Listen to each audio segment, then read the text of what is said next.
Hi mga guys, magandang araw sa inyong lahat. Tayo'y magre-reaksyon lamang sa ating mundo, sa ating bansang Pilipinas.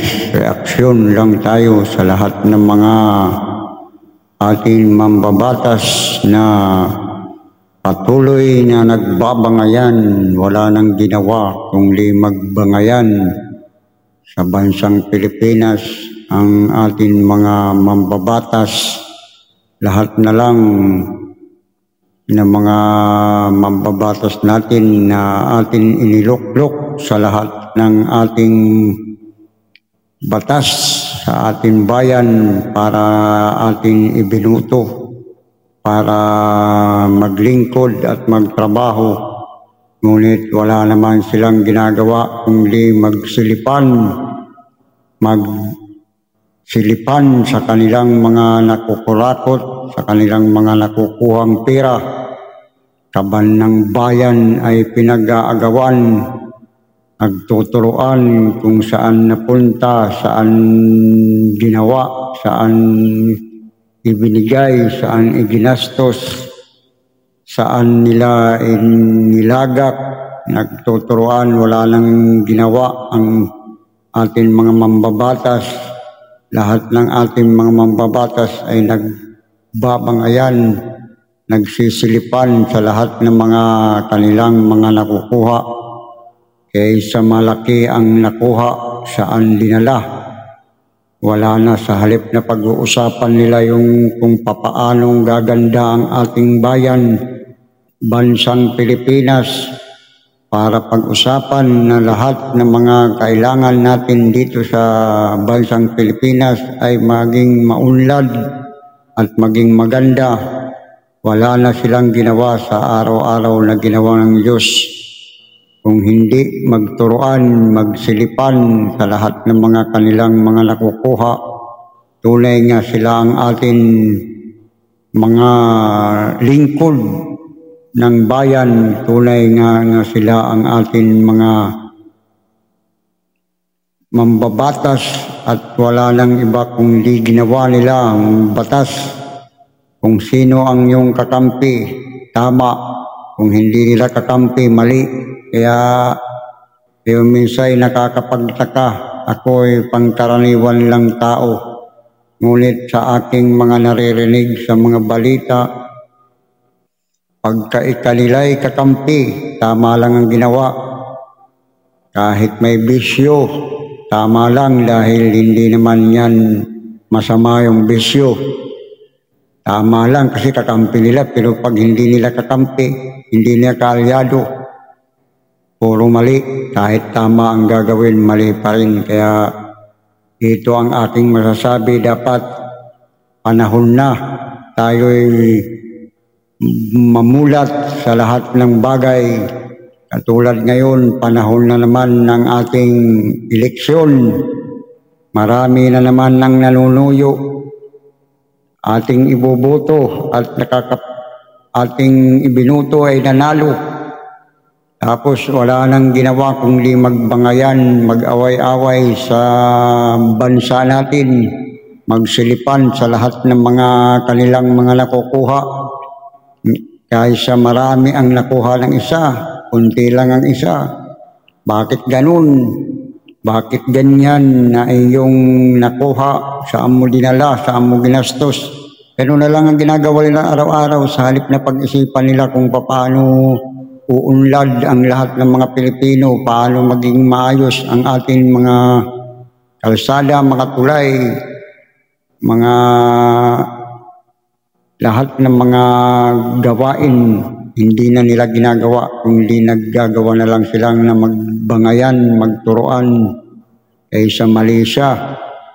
Kasi hindi natin kakampi, pagkaisahan natin, gagawin natin mali kahit siya tama. Kaya yun ang nakasama ng loob. Atin sila ilinuklok para maglingkod sa ating bayan, ngunit ano ang ginagawa nila? Mag-away-away, magbangayan na tungkol sa pera. Kung wala ang pera, hindi sana sila mag-aaway-away. Lahat na lang nagtuturoan dahil sa pera. Maraming nagkakandara na tumakbo sa ating gobyerno, sa ating mga eleksyon, daming tumatakbo. Siguro, yan, gagawin nila, mag-aawayan lang sila, mag-aaway-away lang, magtuturoan lang, wala nang ginawa kundi magturoan. Ganito, ganyan, marami ang nakuha, saan yung dinala. Yun lang ang lagi nilang, yun ang laman ng balita. Sa ganito, ganyan. Mali siya, mali siya.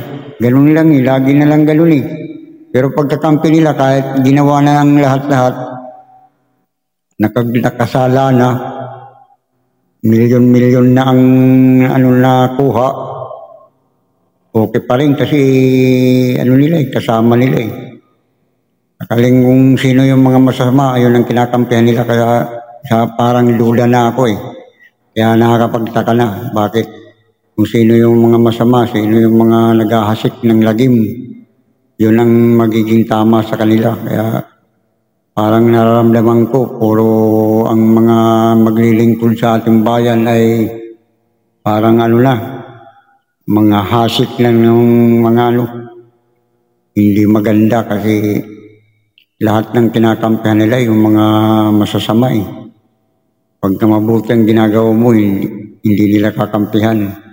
Kakasuhan ka pa kasi mabuti ang ginawa mo Yun ang mahirap ka na, tutulong ka na. Tutulong ka sa mamamayan para maging maganda. Questionin ka pa, kaya dapat ang mga ibubuto natin ngayon, piliin natin yung mga dapat maglilingkod, hindi yung makikipagtalo lang sa mga kapwa nilang mga mambabatas. Tatalo-talo lang sila, wala lang ginawa kundi magtalo-talo. Kaya yun lang aking masasabi ay tayo ay nag-reaction lamang kasi nagtataka na tayo kung bakit wala nang ginawa kundi mag-hearing, mag-ano-ano yan, hindi nila pag-usapan kung paano uunlad ang Pilipino, paano magkakaroon ng mga mamamayan natin, paano bababa ang mga presyo, paano tayo uunlad. Dapat yun ang pinag-uusapan, hindi yung pag-uusapan nila kung paano, magkaano ang nakuha mo, magkaano na bulsa mo, saan mo nila. Kaya yun ang mahirap Kaya yun lang ang akin masasabi. Ngayon na uso na naman ang ating eleksyon, marami naman ang nagkakandara na tumakbo para ang gagawin nila ay magtalo-talo lang, magsilipan na lang ng mga nakukuha kung magkano. Kung magkano ang nakuha nila, magkano ang nakupit. Kaya maraming salamat sa inyong panonood. Thank you sa lahat ng mga viewers natin dyan. Nawa maging matalino na tayo sa lahat ng ating gagawin. Hindi natin ibubuto yung mga nagtatalo-talo. Ang kinakampihan nila yung mga masasama. Dapat kampihan natin yung mga pumupuksa ng mga masasama. Yun ang kakampihan natin. Yun lang.